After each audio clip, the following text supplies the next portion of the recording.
So for round 7 of the Formula Drift Pro Championship, we went west once again to sunny Southern California to the streets of Long Beach Grand Prix, very iconic track for Formula Drift and otherwise probably one of the most iconic street courses that there are, especially in the United States.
So the way you drive Formula Drift Long Beach is unique to any other course on the circuit. Being that it's a street course and the way that they have to bring all the walls in and the big fences on both sides of the track instead of just one like we usually have, it makes it very, very hard to see. Visibility is extremely low and you cannot see to the next corner until you're in the current corner that you're in the middle of. So I start off in second there. I geared the car to be able to run in fourth. So second, third, fourth, as soon as you get through the chicane. The 3, 2, 1 cones are right there. You got to initiate by the 1 cone. And then basically you want to set the angle pretty good right there at the 1 cone. But you really kind of have to swing out at the wall right before you initiate, because otherwise you do what I did at the beginning of practice. And if you just do straight line and then a handbrake, you start to pull the car down too far to the inside where it starts running over rumble strips and bouncing the car up in the air, and that's never a good situation. So swing the car out at the wall, grab handbrake, initiate. It's really, really hard to judge how much speed you need to carry out to the first touch and go, because the depth perception really plays with you, because you're shooting initially at a tire barrier, but where you actually come out is on a concrete wall. So your eyes are messing with you the whole time of how much speed is too much speed. And almost always in practice, I was either carrying too much and piling into the wall, or not nearly enough and coming up 2 car lengths short. But if you do it right, you float it out, get back on throttle. As soon as you kind of come into the judge's view, you're back on throttle. You go out, reach out the touch and go 1, hopefully just kiss the back bumper like I did in qualifying. Then you have to drive the car back across the track and do kind of a slower transition. If you flick the car really hard there, then you might get outer zone 1, but you're going to be really way too far inside for outer zone 2. So kind of a slow transition from touch and go 1 to outer zone 1. It's a really hairy area of the track, because as soon as outer zone 1 ends, the wall ends. So if you hit the wall with your right rear there, it's going to pull the whole car around and you're going to go head on the wall and then into the tire barriers on the other side, as you saw. It's just a really easy thing to do, especially when you're caught up behind somebody and you get blinded by their smoke. Very dangerous part of the track as far as damaging your car, potentially to unrepairable. So you got to be really cognizant of that. Fortunately, that didn't happen to me all weekend. I've just barely kissed the wall there one time, but made it look pretty good there. That was one of my stronger points of the track, I think, for the better part of the weekend. So after you get through outer zone 1, you carry that same angle that you were carrying through outer zone 1 out to outer zone 2. Again, it's something that the depth is kind of playing with you, because you're basically driving straight to it, and then when you get to it, you have to kind of turn away from it. Another really easy one to put it in the wall, a lot harder than you intend to. A lot of people come up short on outer zone 2, so as you get really close to the wall in outer zone 2, a lot of the marbles have been kicked out there where not a lot of people get all the way out there. So if you really are on the right line, the closer you get to the wall, the slicker it gets. So get through outer zone 2, hopefully right up against the wall, but not into the wall. Drive back across the track again, where you transition into touch and go 2, which is basically just a kick out in the wall. Yet another really treacherous part of the track, because if you transition too early right there, you'll put the left rear right into that wall. But if you make it through there successfully, grab a little bit of handbrake, a little bit of foot brake, get the car slowed down, wrap it around inner clip 1, and finish wide.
So qualifying, somehow I finally put it all together. I put the little pieces of success that I had had in each section of the track and was able to make it all work for a lap. I initiated on time and good, brought it out to touch and go 1, just barely kissed the wall right there, back across the track, outer zone 1, almost kissed the wall there. I had been really struggling. Tamara had been talking to me frequently on the radio. You're not getting out to outer zone 2. You're not getting out to outer zone 2. You got to figure out how to do that. I figured out how to do that in qualifying, made it on a good line from outer 1 to outer 2. Almost got the wall there, but I knew I was really close to the wall because my tires, the wheel speed went way up and I got the rev limiter there. So I knew I was really close to the wall, back across the track, got the touch and go, got the inner clip, and finished wide. And I knew in the car that it was going to be a good lap. You generally know, just like have a good idea if you won or lost a battle. You have a good idea if you had a good qualifying lap. And I knew this was going to be one of our better ones and better scores that we had this year.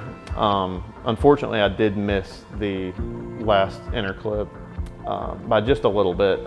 I knew where I was going to be judged or scrutinized more harshly was going to be in that last little section of the course, which was really kind of frustrating because that was the one spot where I had really kind of gotten it all practice. I'd screwed up everywhere else in practice, but I'd always gotten close to that inner clip and somehow missed that. I guess I was carrying more speed than I had been used to the rest of the laps, but regardless, I missed that just a little bit and ended up with a score of a 90, which I was really happy with. It made me qualify 10th, which put us up against Masayama, who I had already battled once this year and beat him in Erie, so we were going into top 32 pretty confident.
So in top 32, I qualified 10th, so I got to lead first.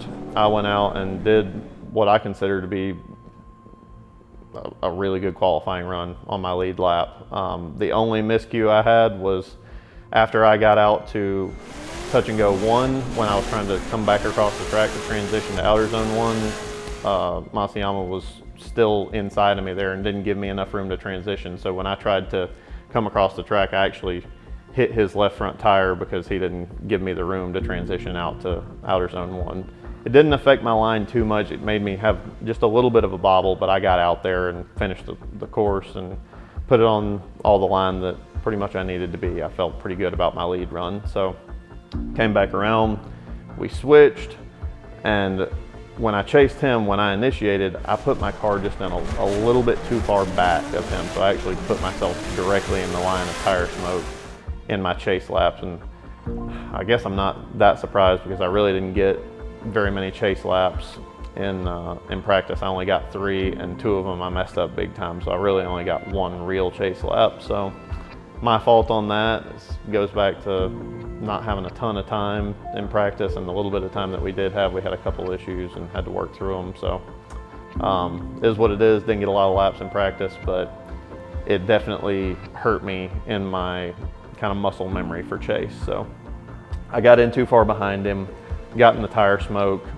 He bounced it off the wall in touch and go 1, which allowed me, he kind of had to gather it up after that, which allowed me to catch back up to him, which was good. After outer zone 1, I tucked back into the pocket and kept a pretty close chase throughout outer zone 1, in between that area and outer zone 2. When we transitioned out of outer zone 2 into the touch and go, again, I was a little bit too far behind him, and I actually nipped the wall on touch and go 2. It didn't affect my line too much, but it did break the tow rod in the left rear suspension. So my left rear tire was kind of wobbling around there and not pointed at the angle that it should be. But fortunately, I only had 1 turn left to make, so it really didn't affect anything all that much. We came across the finish line, and after watching both runs, the judges deemed that we needed to go 1 more time. So we went back, fixed the car from where I'd hit the wall, and where Masayama had hit me in the right rear at the beginning of the course. So changed tires, fixed the car, came back out for our 1 more time, and that's, I guess, where things got a little bit more interesting.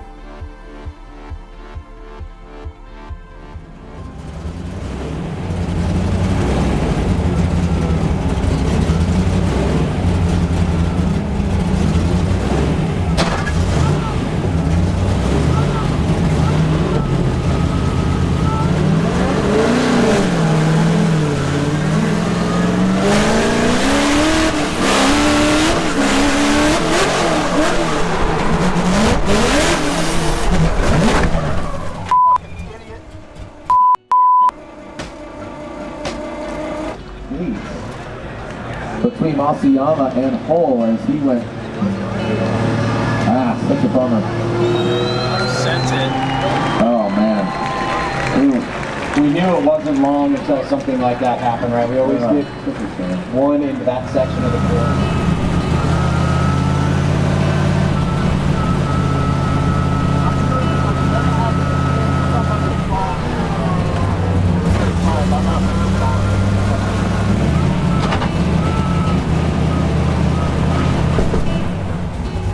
Yeah, car's broke.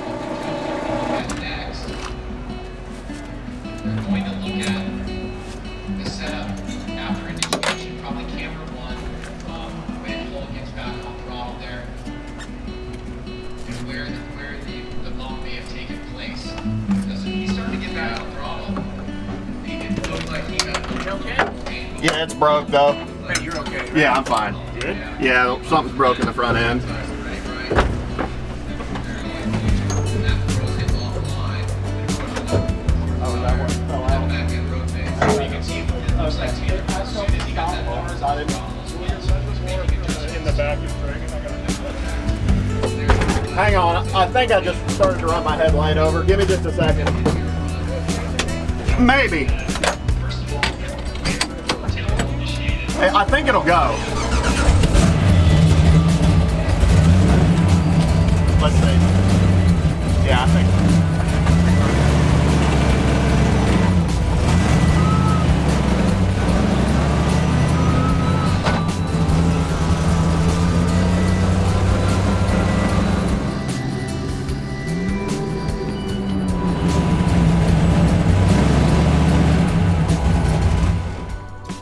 So on the one more time, once again, I got to lead first since I was the higher qualifier.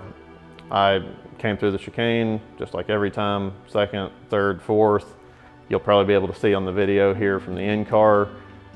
You see the 3, 2, 1 cones coming. I grabbed the handbrake just before the 3 cone, or just before the 1 cone if you're counting down, and start my initiation. Outside the car, it looks like the initiation is slow and lazy, and from some angles even late.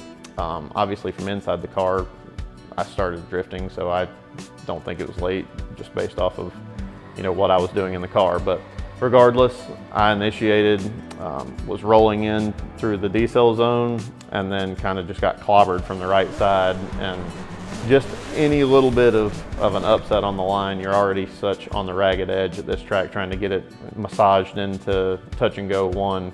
When you get a jolt from the right, it really just puts you way offline, and it just shoved me right into the tire barriers. And when it did, it broke the left rear suspension of the car. It actually broke the knuckle. Masayama right there. Oh, tail hook into the tire. Where it had bent the tie rod, or the tow rod, when I hit the wall on the previous lap, it actually pulled the whole mount out of the knuckle and broke it right there when I put it in the tire barriers. And it brought the front around, and I think bent a tie rod or maybe bent the rack also in the front when I hit that, and obviously tore up a bunch of cosmetic stuff. The car was kind of a mess after the hit. So, you know, in my mind, I was like, wow, that really sucks. That was kind of frustrating to go into the wall that quickly, but I backed up and, you know, felt the car was at least still somewhat drivable. I'm like, well, if it's still drivable, we can probably get it fixed in the 15 minutes that we'll get. 'Cause typically, if you get hit and it's deemed not your fault, you have 15 minutes to fix the car versus just having to take your 5-minute call. So I never dreamed in any situation that the fault would be placed on me at this point. So we drive back around to the pits and kind of look at the car, and we're assessing the damage of what we need to replace it. And I actually rode David's bike back over to the trailer to be able to get a couple of the parts. And then when I got back, I found out that the judges were deeming me at fault for the contact, saying that I initiated late. You know, to be honest, I simply don't agree with. Again, from the in-car video, you can tell that I started drifting. I acknowledged that it was not a great initiation. It was a slow to angle kind of initiation. I could have done better. I have done better. I did struggle with initiation pretty much the whole practice session, so I guess I'm not terribly surprised that I had a little bit of a struggle there. But at the end of the day, that's not where I got hit. It was right at the end of the decel zone. I got popped right there and sent into the tire barrier. So if you go off the flow chart of the collisions, which was what I was looking at, it basically goes like, was the lead driver dropping momentum, which of course I was because I was on initiation. And then the next question it asks is, were they in the correct area to be doing a move like that? And of course I was, because I was in a decel zone. And then at that point, the chase driver seemed at fault and not the lead driver. So we had a conversation with the judges and whatnot about that. It's going to be one of those things where we agree to disagree, I guess.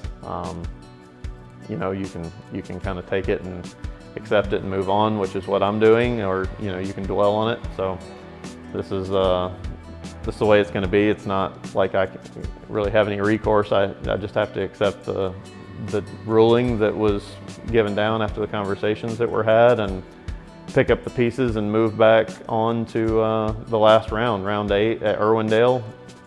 I don't have to like it, but I do have to accept it, and we'll, you know, lick our wounds and get the car put back together as best we can. It's still frustrating to kind of have that happen that early in a run, and especially end up with the car torn up and stuffed in the wall. Regardless, we will rebuild, as they say.